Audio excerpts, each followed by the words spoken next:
Welcome to Jeevan news. ముందుగా headlines చూద్దాం. రైతు భరోసా నిధులు విడుదల చేసిన సీఎం జగన్. 1078 కోట్ల రైతు భరోసా నిధులు విడుదల.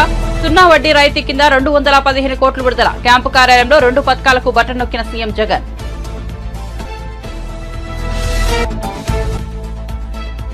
వైసీపీకి షాక్. ఎంపీ మాగుంట శ్రీనివాసులరెడ్డి రాజీనామా. ఆత్మాభిమానాన్ని చంపుకోలేననే వ్యాఖ్య. మార్చి తొలి వారంలో టీడీపీలో చేరే అవకాశం.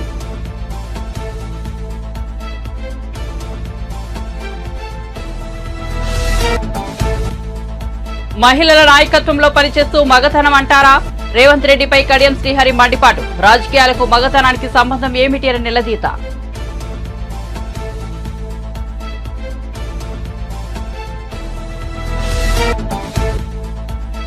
గల్ఫ్ జైలు నుంచి విడుదలైన బాధితులకు కేటీఆర్ పరామర్శ. కేటీఆర్ సార్ సాయంతోనే తాము విడుదలయ్యామని వెల్లడి.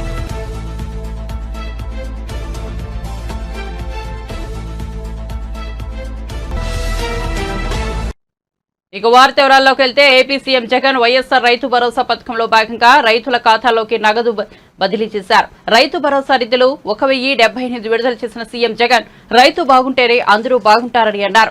గత 57 నెలల్లో రైతు భరోసా రూపంలో 34,288 కోట్లు అందించామని వెల్లడించారు. ఈ పథకం కింద 53.58 లక్షల మంది లబ్ధి పొందుతున్నారని సీఎం జగన్ వివరించారు. తమది రైతు ప్రభుత్వం అని స్పష్టం చేశారు. ఏపీలో 1 హెక్టార్ లోపు భూమి ఉన్న రైతులు 70% మంది ఉండాలని, అర హెక్టార్ లోపు ఉన్న భూమి రైతులు 50% మంది ఉండాలని, అలాంటి రైతులకు తాము అందించిన పెట్టుబడి సాయం ఎంతో ఉపకరించిందని తెలిపారు. ఇక అర్హులైన రైతులకు 0 వడ్డీ రాయితీ సొమ్మును కూడా విడుదల చేసినట్టు సీఎం జగన్ వెల్లడించారు. 10.79 లక్షల రైతులకు 0 వడ్డీ రాయితీ కింద 215.98 కోట్లు విడుదల చేసినట్లు తెలిపారు. ప్రతి అడుగు కూడా రైతన్నలకు మంచి చేసే విధంగా, రైతన్నల పెట్టుబడి ఖర్చు తగ్గించే విధంగా, రైతన్నలకు తోడుగా నిలబడే కార్యక్రమం దిశగా అడుగులు వేశాం. దాదాపుగా 19 లక్షల మంది రైతన్నలు, వారందరికీ కూడా మంచి జరిగిస్తూ 9 గంటల పాటు పగటి పూటే నాణ్యమైన కరెంట్ ఇచ్చే కార్యక్రమం కూడా జరుగుతూ ఉన్నది కూడా ఈ 57 నెలల కాలంలోనే. అసలు మనం అధికారంలోకి రాకమునుపు ఇలా పగటి పూటే రైతన్నలకు 9 గంటల పాటు ఉచిత కరెంట్ ఇచ్చే పరిస్థితే లేదు, అవకాశమే లేదు. ఎందుకనంటే ఫీడర్లలో ఆ కెపాసిటీ లేదు. ఆ ఫీడర్ల కెపాసిటీ పెంచకపోతే ఇది ఇచ్చే అవకాశమే లేదు. ఆ పెంచడానికి మరో 1700 కోట్ల రూపాయలు ఖర్చు చేస్తే తప్ప, ఫీడర్ల కెపాసిటీ పెంచితే తప్ప రైతులకు పగటిపూటే 9 గంటలు విద్యుత్ ఇచ్చే పరిస్థితే లేదు అని చెప్పి అధికారులు చెప్పినప్పుడు ఆ 1700 కోట్ల రూపాయలు కూడా ఖర్చు చేసి రైతన్నలకు పగటిపూటే ఈ రోజు 9 గంటల పాటు రైతన్నలకు ఉచిత కరెంటు, నాణ్యమైన కరెంటు ఇచ్చే కార్యక్రమం కూడా జరుగుతూ ఉన్నది కూడా కేవలం ఈ 57 నెలల కాలంలోనే. ఇలా ఒక్క రైతుకు మాత్రమే దాదాపుగా ఈ 19 లక్షల మంది ఈ రైతన్నలకు మాత్రమే, ఈ పంపు సెట్ల మీద ఏదైతే ఆధారపడి వ్యవసాయం చేస్తా ఉన్న ఈ రైతన్నలకు మాత్రమే ఈ 9 గంటల పాటు ఉచిత విద్యుత్ పగటిపూటే ఇచ్చే కార్యక్రమం ఏదైతే జరుగుతూ ఉందో, ఇదొక్క కార్యక్రమమే దాదాపుగా ప్రతి రైతన్నకు 45,000 రూపాయలు ప్రతి సంవత్సరం ఈ ఒక్క కార్యక్రమం ద్వారా రైతన్నకు మేలు జరుగుతూ ఉంది. రేవంత్ రెడ్డి ముఖ్యమంత్రి అయ్యాక తన భాషను మార్చుకుంటాడని భావించామని, కానీ రోజు రోజుకు సహనం కోల్పోతున్నారని స్టేషన్ గన్పూర్ ఎమ్మెల్యే బీఆర్ఎస్ నేత కడియం శ్రీహరి ఆగ్రహం వ్యక్తం చేశారు. అసలు రాజకీయాలకు మగతనానికి సంబంధం ఏమిటి అని నిలదీశారు. సోనియా గాంధీ, ప్రియాంక గాంధీ ఈ ఇద్దరు మహిళల నాయకత్వంలో పనిచేస్తూ మగతనం గురించి మాట్లాడడం ఏమిటి అని ప్రశ్నించారు. హన్మకొండలో ఆయన మీడియా సమావేశం నిర్వహించారు. ఈ సందర్భంగా మాట్లాడుతూ చేవెళ్ల సభలో రేవంత్ రెడ్డి ఉపయోగించిన భాషను కడియం శ్రీహరి తప్పుపట్టారు. ప్రజల తరపున 6 గ్యారంటీల గురించి మాట్లాడుతున్న వారిపై దాడి చేయడాన్ని ఖండిస్తున్నామన్నారు. ఇందిరాగాంధీ నామ జపం చేసుకుంటేనే కదా మీరు బ్రతుకుతున్నారు. మీరు ఇంకోళ్ళ గురించి ఎలా మాట్లాడతారు? పేరుకు జాతీయ పార్టీ, కానీ అది కుటుంబ పార్టీ. ఆ విషయాన్ని మర్చిపోవద్దు. అందుకే రోజు రోజుకు మీ పార్టీ ఒక ప్రాంతీయ పార్టీగా మారిపోయింది. ప్రాంతీయ పార్టీగా మారిపోయింది. మీది జాతీయ పార్టీ కానే కాదు. ఆ విషయాన్ని ముందు గుర్తుపెట్టుకోవాలని నేను కోరుతున్నా. ఇవాళ ఆప్ లాంటి పార్టీ ఢిల్లీలో, పంజాబ్లో అధికారంలో ఉంది. గుజరాత్లో కూడా కొన్ని సీట్లు గెలిచింది. ఆప్ కంటే అధ్వానంగా తయారైంది ఇవాళ కాంగ్రెస్ పార్టీ పరిస్థితి. రేపటి ఎన్నికల్లో ఏం జరుగుతుందో తెలియదు. అది గుర్తుపెట్టుకోవాలని చెప్పి నేను కోరుతున్నా. ఇంకా దారుణమైన భాష ఏంటి అంటే నిన్న చేవెళ్ళ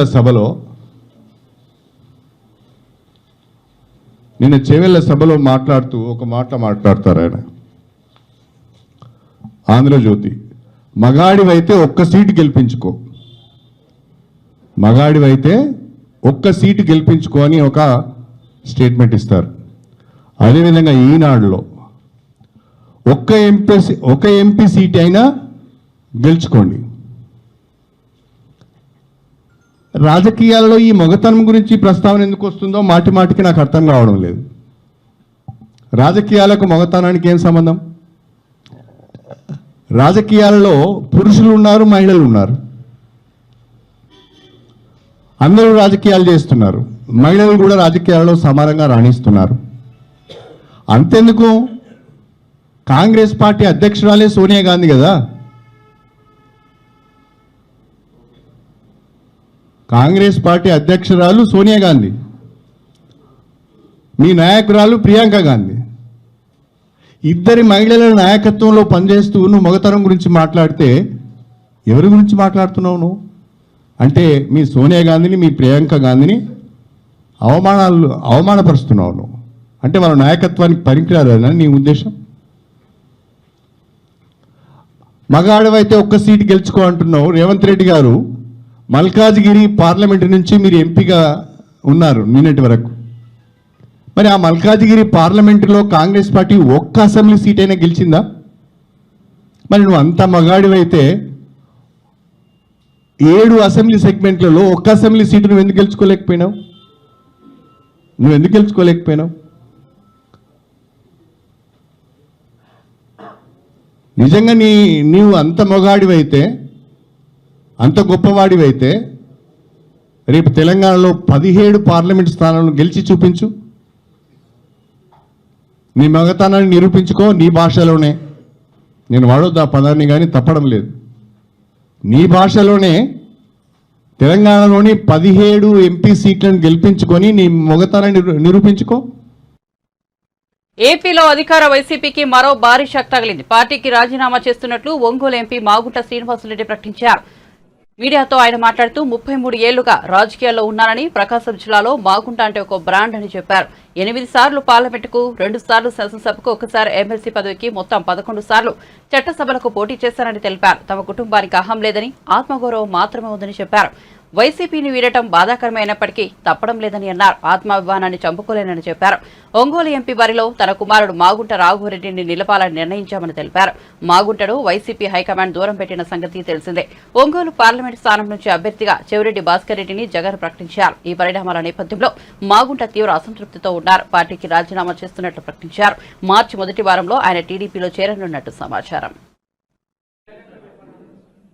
పాత్రికేయ మిత్రులందరికీ నమస్కారాలు. మాగుంట కుటుంబం ఒంగోలు అంటే ప్రకాశం జిల్లాకు వచ్చి దాదాపు 33 సంవత్సరాలు గడిచింది. 1991 సంవత్సరంలో జరిగిన పార్లమెంట్ ఎన్నికల్లో మా అన్నగారి కిరిశేషులు మాగుంట సుబ్బరామరెడ్డి గారు ఎంపీగా కూడా పోటీ చేసి మీ అందరి ఆశీర్వాదాలతో వారు గెలిచిన తర్వాత నుంచి బడుగు బీద ప్రజానీకానికి ఏం చేయాలి, మారుమూల ప్రాంతం ఒంగోలు అనేది, ప్రకాశం జిల్లా అనేది వారు ఎప్పుడు కూడా ఆలోచిస్తూ ఆ తపనతోనే ఉండిపోయారు. వారు అకాల మరణం చెందిన తర్వాత మా వదినమ్మ గారు పార్వతమ్మ గారు ఉండటము ఎంపీగా కూడా, ఆ తర్వాత నేను మాగుంట శ్రీనివాసులరెడ్డి కూడా ఎంపీగా ఉండటం అనేది కూడా మీరు చూశారు. ఈ 33 సంవత్సరాల్లో కాలంలో మాగుంట కుటుంబానికి రాజకీయ జన్మనిచ్చింది ఒంగోలు, ప్రకాశం జిల్లా.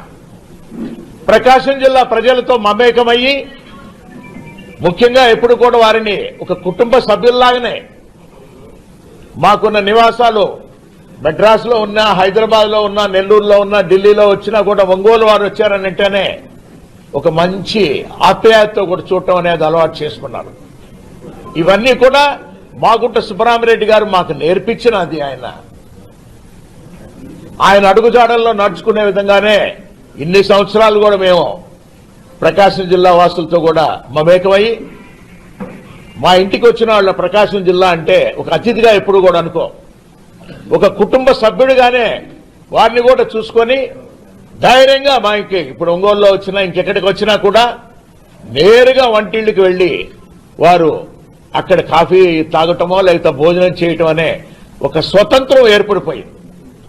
ఈ ప్రకాశం జిల్లాలో ఉన్న మనం ప్రకాశం జిల్లా వాసులందరికీ మాగుంట కుటుంబం వారందరికీ కూడా ఈ 33 సంవత్సరాల రాజకీయ చరిత్రలో మాగుంట కుటుంబం 8 సార్లు పార్లమెంటుకి పోటీ చేయటము, 2 సార్లు అసెంబ్లీకి చేయటము, ఒకసారి ఎమ్మెల్సీగా కూడా పోటీ చేయటం కూడా జరిగింది. 11 పర్యాయాలు ఇక్కడంతా కూడా ఎన్నికల్లో కూడా పార్టిసిపేట్ అని కూడా జరిగింది. అందుకే ఇక్కడ ఉన్న వారందరూ కూడా పెద్దలైనా చిన్నవాళ్ళైనా కూడా మాగుంట కుటుంబాన్ని ఇంటికనేది బీదతనంలో ఉన్నవాడు వచ్చినా కూడా ధనికుడు వచ్చినా కూడా ఒకటే విధమైన ట్రీట్మెంట్ అనేది ఎప్పుడు కూడా ఉంటుందనేది అందరూ కూడా భావిస్తూ ప్రతి ఒక్కరు చెప్పేవాళ్ళు. అన్నా మాగుంట అంటే ఒక బ్రాండ్, అది ప్రకాశం జిల్లాలోనే ఆ విధంగా ఏర్పడిపోయింది అనేది. అటువంటి మమేకమైన వాతావరణంలో ఇప్పుడు మేము గడిపినప్పుడు ఒకటే మాగుంట కుటుంబానికి ఉన్నది, కుటుంబ సభ్యులందరూ కూడా ఆత్మగౌరవం. ఈగో లేదు, we don't have ego, we got lots of self respect. అంటే అహం లేదు, ఆత్మగౌరవం ఎప్పుడు కూడా ఉంది. ఒక రెస్పెక్ట్ అనేది ప్రతి ఒక్కరూ కోరుకునేది ఏముంటుంది? గౌరవం. మా ఇంటికి వచ్చినప్పుడు ఆ గౌరవం ఇస్తుంటేనే అందరూ కూడా సంతోషంగా రాగలుగుతారు ఉన్నప్పుడు కూడా. అటువంటి గౌరవం కొరకే ఏంటంటే మాగుంట. రెడీరా? పాత్రికేయ మిత్రులందరికీ నమస్కారాలు. మాగుంట కుటుంబం ఒంగోలు అంటే ప్రకాశం జిల్లాకు వచ్చి దాదాపు 33 సంవత్సరాలు గడిచింది. 1991 సంవత్సరంలో జరిగిన పార్లమెంట్ ఎన్నికల్లో మా అన్నగారి కీర్తిశేషులు మాగుంట సుబ్బరామిరెడ్డి గారు ఎంపీగా కూడా పోటీ చేసి మీ అందరి ఆశీర్వాదాలతో వారు గెలిచిన తర్వాత నుంచి బడుగు బీద ప్రజానీకానికి ఏం చేయాలి, మారుమూల ప్రాంతం ఒంగోలు అనేది, ప్రకాశం జిల్లా అనేది వారు ఎప్పుడు కూడా ఆలోచిస్తూ ఆ తపనతోనే ఉండిపోయారు. వారు అకాల మరణం చెందిన తర్వాత మా వదినమ్మ గారు పార్వతమ్మ గారు ఉండటము ఎంపీగా కూడా, ఆ తర్వాత నేను మాగుంట శ్రీనివాసులు కూడా ఎంపీగా ఉండటం. ఓ హత్య కేసులో దుబాయ్లో 20 ఏళ్లుగా జైలు శిక్ష అనుభవిస్తున్న తెలంగాణ బిడ్డలు బీఆర్ఎస్ వర్కింగ్ ప్రెసిడెంట్ కేటీఆర్ కృషితో ఒక్కొక్కరుగా ఇండ్లకు చేరుతున్న సంగతి తెలిసిందే. కొద్ది రోజుల క్రితమే ఇద్దరు ఇంటికి చేరగా గత బుధవారం సిరిసిల్ల అర్బన్ మండలం పెద్దూరుకు చెందిన అన్నదమ్ములు శివరాత్రి మల్లేశం, శివరాత్రి రవి సొంతూరుకు చేరారు. ఈ క్రమంలో ఎమ్మెల్యే కేటీఆర్ పెద్దూరు గ్రామానికి బుధవారం వెళ్లారు. మల్లేశం, రవిని పరామర్శించారు. కేటీఆర్ కుటుంబ సభ్యులతో ముచ్చటించి బాగోగులడిగి తెలుసుకున్నారు. కేటీఆర్ కుటుంబ సభ్యులందరినీ ఆప్యాయంగా పలకరించడంతో వారు సంతోషపడ్డారు. గల్ఫ్ జైలు నుంచి విడుదల చేయించినందుకు కేటీఆర్ కు మల్లేశం, రవితో పాటు వారి కుటుంబ సభ్యులు ప్రత్యేక ధన్యవాదాలు తెలిపారు. తెలంగాణ రాష్ట్రంలోని ముఖ్యంగా ఉత్తర తెలంగాణ ప్రాంతం నుంచి దశాబ్దాలుగా ఇక్కడ వ్యవసాయ మార్గాలు లేక, భూమి ఉన్నా నీళ్లు లేక, ఉపాధి అవకాశాలు లేక దశాబ్దాలుగా ఇక్కడ నుంచి మరి లక్షల సంఖ్యలో సోదరులు తమ భార్యా పిల్లల్ని విడిచిపెట్టి, కుటుంబాలను వదిలిపెట్టి గల్ఫ్ దేశాల్లో ఆ ఎడారుల్లో మరి ఒయాసిస్సులు వెతుక్కుంటూ, మెరుగైన అవకాశాలు వెతుక్కుంటూ లక్షల సంఖ్యలో దాదాపు 3.5-4 దశాబ్దాలుగా అక్కడ పోయి పనిచేస్తా ఉన్నారు. అయితే గత 10 సంవత్సరాలుగా ముఖ్యంగా రాష్ట్రం ఏర్పడ్డ తర్వాత ఇవాళ తెలంగాణలో వ్యవసాయము బాగైంది, ఉపాధి అవకాశాలు బాగైనాయి. ఆ క్రమంలో అక్కడ ఇబ్బందులు పడుతున్న మా సోదరులు ఎవరైతే ఉన్నారో గల్ఫ్ లో తమ భార్య పిల్లల్ని కుటుంబాలకి దూరమయ్యి ఇవాళ ఏదో చేయాలని అక్కడ పోయి ఇబ్బందులు పాలవుతున్న సోదరులు ఎవరైతే ఉన్నారో వారందరికీ ఈరోజు మా సిరిసిల్ల సోదరులు 4 ఎవరైతే దేశంగాని దేశం పోయి భాష రాక ఇబ్బందుల్లో పడి చివరికి జైలు పాలయ్యి 18 ఏళ్లు తమ కుటుంబాలకు దూరమైన సోదరులు ఉన్నారో వారి జీవితమే మీకు ఒక గొప్ప ఉదాహరణ అనే మాట నేను మీకు విజ్ఞప్తి చేస్తా ఉన్నా. ఎందుకంటే వాళ్ళ అన్ని అవకాశాలు ఇక్కడ పెట్టుకొని ఎక్కడికో పోయి మనం ఇబ్బందుల పాలయ్యి అనవసరంగా కుటుంబాలకు దూరమయ్యి తెలియని దేశంలో ఇరుక్కుపోయిన దానికంటే మన దేశంలో మన దగ్గరే మన పిల్లలతో మన కుటుంబాలకు దగ్గరగా ఉండి ఇక్కడ ఉండే అవకాశాలు వెతుక్కోవడంలో ఉండే ఆనందంగాని ఇంకోటి కానీ ఎక్కడ ఉండదనే మాట కూడా నేను విజ్ఞప్తి చేస్తూ ఇక్కడ మా సోదరులు 4 సిరిసిల్ల నియోజకవర్గం, ముఖ్యంగా సిరిసిల్ల జిల్లా వేములవాడలో ఒకరు, జగిత్యాల నుంచి మరొకరు, అదేవిధంగా సిరిసిల్లకు సంబంధించి 3, మొత్తం కలిపితే 5 సోదరుల్లో 4 తిరిగి వచ్చినారు. చాలా సంతోషం. నేను దాదాపుగా ఇక్కడ మా స్థానిక నాయకులు ఆనాడు తౌటి నాగభూషణం గారు అనే ఒక రిపోర్టరు, తర్వాత బాలు కాయితీ అనే మరొక రిపోర్టరు, 2 సోదరులు కూడా ఈ విషయం నా దృష్టికి తీసుకొచ్చి, అన్న మన వాళ్ళు ఇబ్బందుల్లో ఉన్నారు, మీరు వారిని విడిపించేదానికి మీ ప్రయత్నం చేయండి అంటే, ఆనాడు మేము అధికారంలో లేము. 2011-12 ఆ ప్రాంతంలో మొదటిసారి ఈ అంశం నా దృష్టికి వచ్చినాడు అధికారంలో లేము. కానీ సిన్సియర్గా ప్రయత్నం చేసి నేపాల్ దాకా పోయి ఒక 15 లక్షల రూపాయలు ఆనాడు బ్లడ్ మనీ అంటారు, ఏ కుటుంబం అయితే చనిపోయిందో ఆ కుటుంబానికి పోయి వారి కుటుంబ సభ్యులకు డబ్బులు కూడా కాఠ్మండు దాకా పోయి మందా భీమిరెడ్డి గారు, నారాయణ స్వామి గారు వాళ్ళందరినీ కూడా తీసుకొని పోయి అక్కడ దాకా పోయి ఇచ్చి రావడం జరిగింది. తదనంతరం వారు వెంటనే విడుదలవుతారని ఆశించడం జరిగింది. కానీ దురదృష్టవశాత్తు అక్కడ చట్టాల్లో మార్పులు, కొన్ని ఇబ్బందుల వల్ల మధ్యలో లాయర్లు కూడా అక్కడ చాలా హెల్ప్ చేసినారు. అక్కడ మా గల్ఫ్లో ఉండే సోదరులు, మా సత్యం గారు, రాధారప్ సత్యం గారు, జువాడి శ్రీనివాస్ గారు, అక్కడ లాయర్ అనురాధ గారు, ఇంకా అక్కడ స్థానిక లాయర్లు కూడా, అక్కడ యునైటెడ్ అరబ్ ఎమిరేట్స్ సంబంధించిన లాయర్లు, వాళ్ళు కూడా సాయం చేసినారు.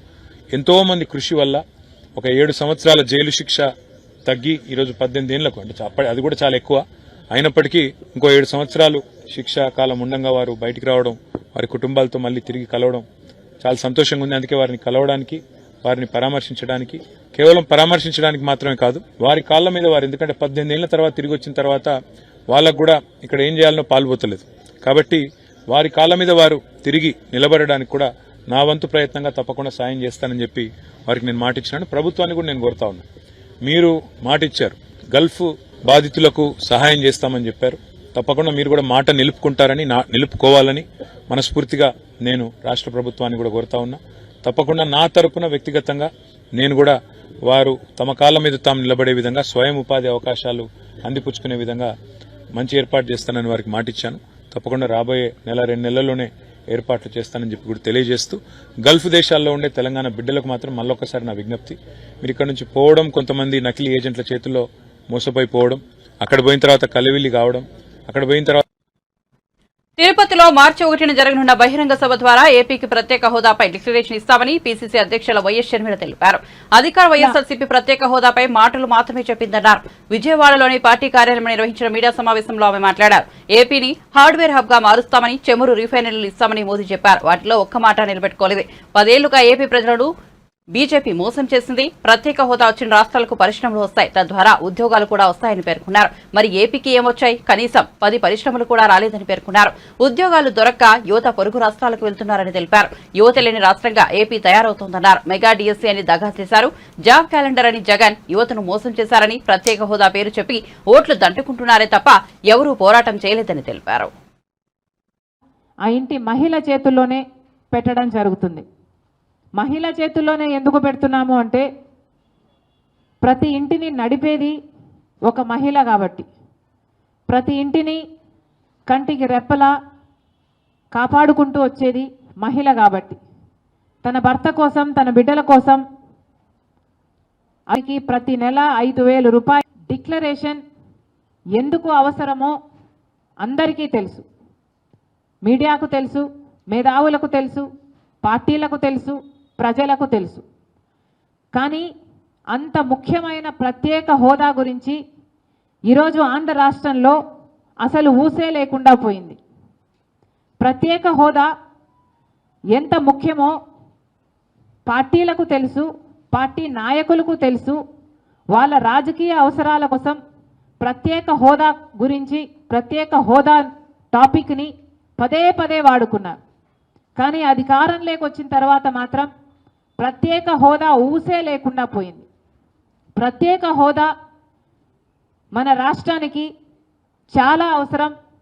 ఎందుకంటే వెనుకబడి ఉన్న ఆంధ్ర రాష్ట్రానికి ప్రత్యేక హోదా అవసరం ఎంతైనా ఉంది అని ఆ రోజు కాంగ్రెస్ పార్టీ 5 సంవత్సరాలు ప్రత్యేక హోదా అంటే, ఆ రోజు బీజేపీ పార్టీ చెప్పిన మాట లేదు, 10 సంవత్సరాలు ప్రత్యేక హోదా ఇస్తాము అని మోడీ గారు అదే పనిగా తిరుపతిలో సభ పెట్టి, మేము 10 సంవత్సరాలు ప్రత్యేక హోదా ఇస్తాము అని, ఎంతో భక్తి ఉంది నాకు అని చెప్పుకునే మోడీ గారు తిరుపతి పుణ్యక్షేత్రంలో మాట ఇవ్వడం జరిగింది. అదే తిరుపతి వేదికగా మేము కూడా ఈ ప్రత్యేక హోదా డిక్లరేషన్, స్పెషల్ స్టేటస్ డిక్లరేషన్ ఏ వెన్యూలో అయితే, ఏ మైదానంలో అయితే మోడీ గారు ఆంధ్ర రాష్ట్రానికి 10 సంవత్సరాల ప్రత్యేక హోదా అని మాట ఇచ్చారో, ఈ 10 సంవత్సరాలు ఆ ప్రత్యేక హోదాను మాట విస్మరించారో, అదే వేదికగా ఎక్కడైతే మోడీ గారు మాట ఇచ్చారో మళ్ళీ గుర్తు చేస్తున్నాం, అదే మైదానంలో ఒకరు ప్రత్యేక హోదా రాదేమో అన్న ఆందోళన చెంది ఆత్మహత్య కూడా చేసుకున్నారు. కనుక అదే మైదానంలో కాంగ్రెస్ పార్టీ, అదే తిరుపతి మైదానంలోనే Congress party special status declaration 1వ తేదీ సాయంత్రంన అదే వేదికగా ఒక సభ పెట్టబోతున్నాం. ఇక్కడ గుర్తుంచుకోవాల్సింది ఏమిటంటే 10 సంవత్సరాలు ఏపీ రాజకీయాల్లో పరిణామాలు చక్కచక్కా మారుతున్నాయి. టీడీపీకి రాజీనామా చేసిన కొన్ని గంటల్లోనే మాజీ మంత్రి గొల్లపల్లి సూర్యారావు వైసీపీ తీర్థం పుచ్చుకున్నారు. తాడేపల్లి క్యాంపు కార్యాలయంలో సీఎం జగన్ సమక్షంలో గొల్లపల్లి వైసీపీలో చేరారు. గొల్లపల్లికి వైసీపీ కండువా కప్పిన సీఎం జగన్ ఆయనను పార్టీలోకి సాదరంగా ఆహ్వానించారు. పార్టీ ఎదుగుదల కోసం సేవలు అందించాలని సూచించారు. ఇదే కార్యక్రమంలో పి గన్నవరం టీడీపీ నేత నేలపూడి స్టాలిన్ బాబు కూడా వైసీపీలో చేరారు. స్టాలిన్ కు కూడా సీఎం జగన్ వైసీపీ కండువా కప్పారు. ఈ కార్యక్రమంలో వైసీపీ ప్రాంతీయ సమన్వయకర్త మిథున్ రెడ్డి, వైసీపీ విజయవాడ ఎంపీ కేశినేని నాని కూడా పాల్గొన్నారు. పిరికి పంద రాజకీయాలు చేసేవారు పాలిటిక్స్ లో ఉండటం సరికాదని పీసీఐ జాతీయ కార్యదర్శి నారాయణ అన్నారు. సొంత ప్రయోజనాల కోసం రాష్ట్ర ప్రయోజనాలను బలంగా పెట్టొద్దని చెప్పారు. ముఖ్యమంత్రి జగన్ తన స్వార్థ ప్రయోజనాల కోసం ఏపీ ప్రయోజనాలను ప్రధాని మోదీ ముందు తాకట్టు పెట్టారని విమర్శించారు. కేంద్రానికి జగన్ ఎప్పుడో లొంగిపోయారని అన్నారు. తండ్రి వైఎస్ఆర్ పేరు చెడగొట్టేందుకే జగన్ పుట్టాడని తీవ్ర వ్యాఖ్యలు చేశారు. తెలుగువారి ఆత్మగౌరవం కోసం ఎన్టీఆర్ పోరాటం చేశారని గుర్తు చేశారు. విభజన హామీలు అమలు చేయలేకపోయినా బీజేపీ కాళ్లను జగన్ పట్టుకుంటున్నారని మండిపడ్డారు. 17A కత్తిపెట్టి చంద్రబాబును కూడా లొంగ తీసుకోవాలనే ప్రయత్నం చేశారని అన్నారు. ఢిల్లీలో మీడియాతో మాట్లాడుతూ ఆయన ఈ వ్యాఖ్యలు చేశారు.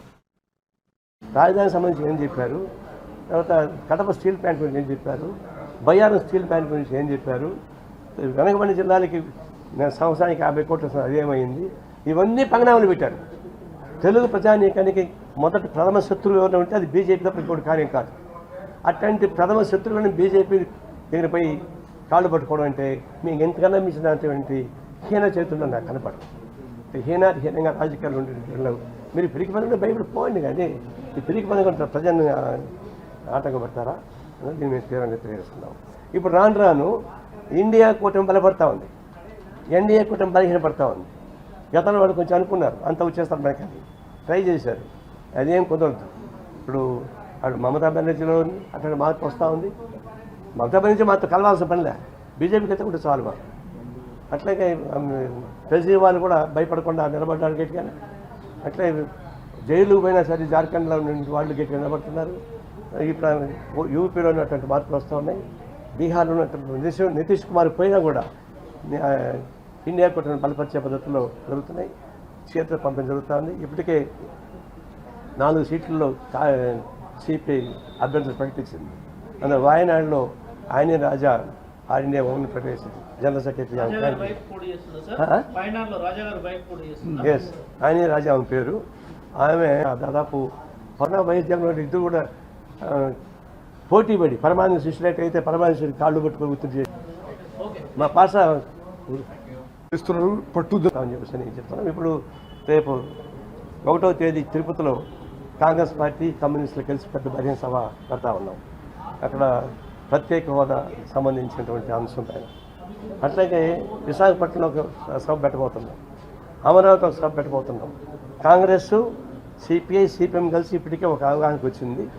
అవగాహన ప్రకారం ఒక పబ్లిక్ మీటింగ్ అనంతపురం జరిగింది రాయలసీమ ప్రాంతానికి, ఇంకొకటి తిరుపతిలో జరగబోతూ ఉంది, మళ్ళీ అమరావతిలో ఒక మీటింగ్ జరగబోతుంది, విశాఖపట్నంలో ఒక మీటింగ్ జరగబోతుంది. ఇవన్నీ కూడా కాంగ్రెస్ సిపిఐ సిపిఎం కలిసి పెద్ద ఎత్తున సభలు పెట్టడం ద్వారా ఇది చాలా ఇష్యూస్తో పాటు పాలిటిక్స్ ఉంటున్నాయి. పాలిటిక్స్ లేకుండా ఉంటాం ఏమైనా సన్యాసులవా? పాలిటిక్స్ రాబోయేటువంటి ఎన్నికల్లో మరి ఇద్దరు తొత్తులైపోయిన తర్వాత చంద్రబాబు నాయుడు ఒక పక్కన వైఎస్ జగన్ ఇద్దరు కూడా పోటీ పడి పరమానంద శిష్యులైతే అయితే పరమానంద శిష్యులు కాళ్ళు పట్టుకొని ఒత్తిడి చేశారు. ఆ ప్రకారం ఒత్తిడి చేస్తున్నప్పుడు ఆయన లొంగిపోయినప్పుడు ఖచ్చితంగా సిపిఐ కాంగ్రెస్ సిపిఎం కలిసి ఒక వేదిక వద్దాం అనుకున్నాం.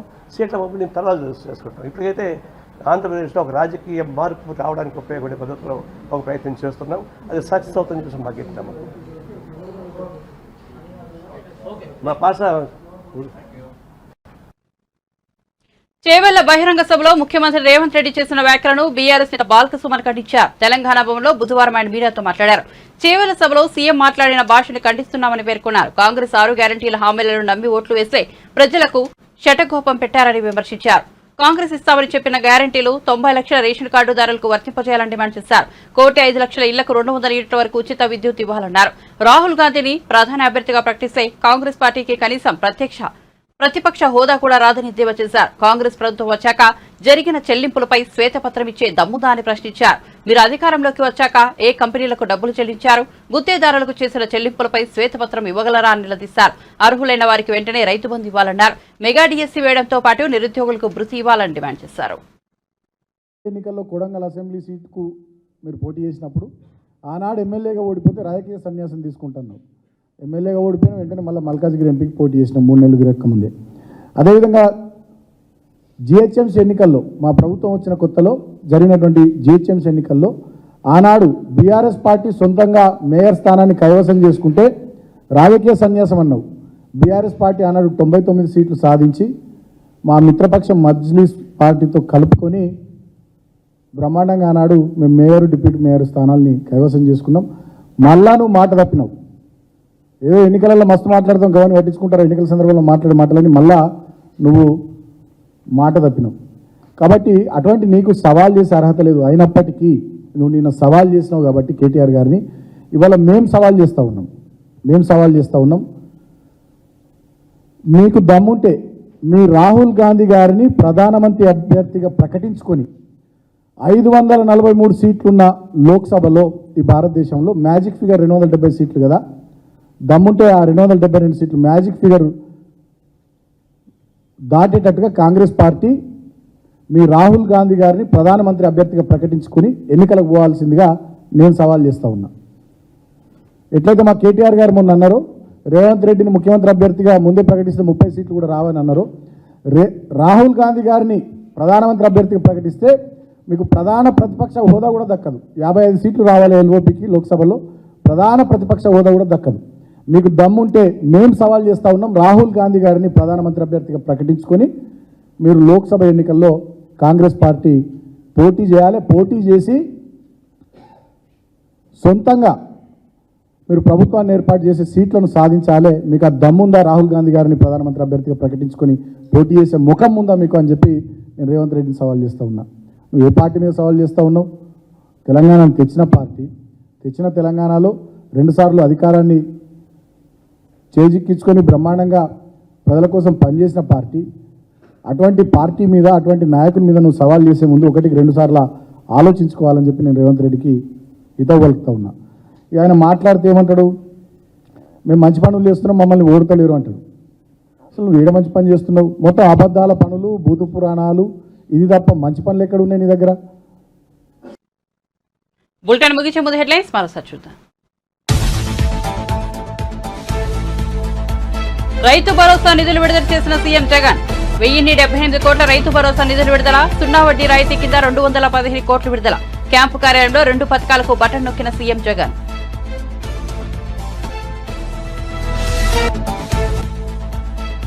వైసీపీకి షాక్. ఎంపీ మాగుంట శ్రీనివాసులరెడ్డి రాజీనామా. ఆత్మాభిమానాన్ని చంపుకోలేనని వ్యాఖ్య.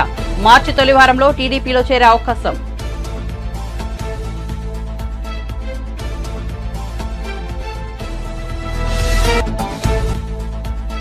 మహిళల నాయకత్వంలో పనిచేస్తూ మగతరం అంటారా?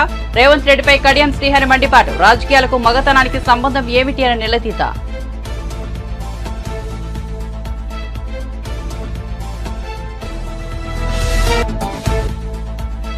గల్ఫ్ జైలు నుంచి విడుదలైన బాధితులకు కేటీఆర్ పరామర్శ. కేటీఆర్ సార్ సాయంతోనే తాము విడుదలయ్యామని వెల్లడి.